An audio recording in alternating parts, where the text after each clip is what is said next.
लमलहकार गोरगार बहड़ जीजा अवन जवानी के मजा लीजा। अरे जीजा सुनो ना, लमलहकार गोरगार बहड़ जीजा अवन जवानी के मजा लीजा।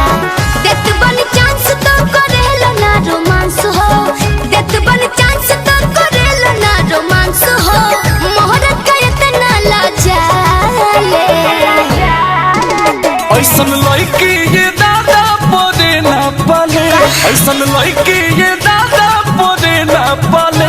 जौन बहिने के सेनुर पादा का डाले हो, जौन बहिने के सेनुर पादा का डाले हो, जौन बहिने के सेनुर पा।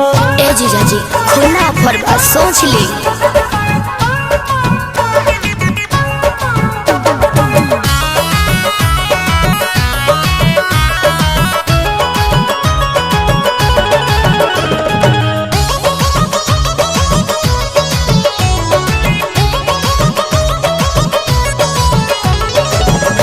हुसैन बानी जी कोई परेशानी ना, बात राज रही जी दीदियो जानी ना।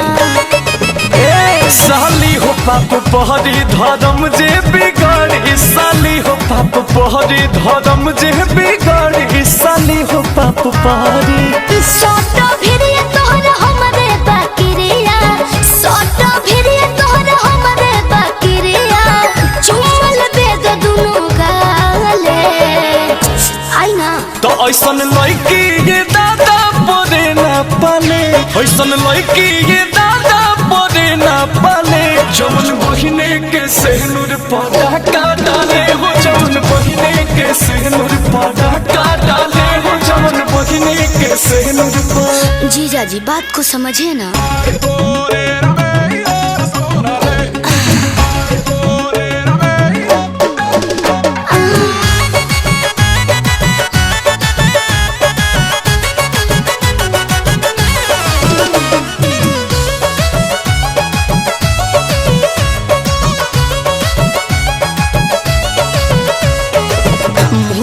के लगारदा अब मल सधालो, जतना हक बहु खुश जी ओह से ज्यादा लो। बेलज बारू लड़की ना काम करब नइके, बेलज बारू लड़की ना काम करब नइके, बेलज बारू लड़की। गामे चल जाइब तो अब ना भेटाइब, गामे चल जाइब तो अब ना भेटाइब।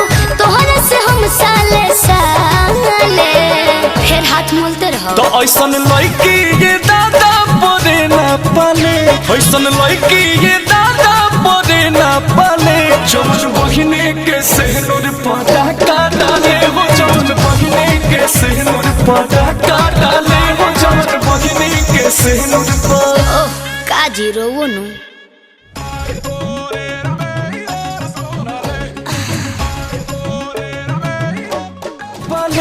ऐसन लड़की ये दादा बोले ना पाले। जौन बहिने के सेनुर पादा का डाले हो, जौन बहिने के सेनुर पादा।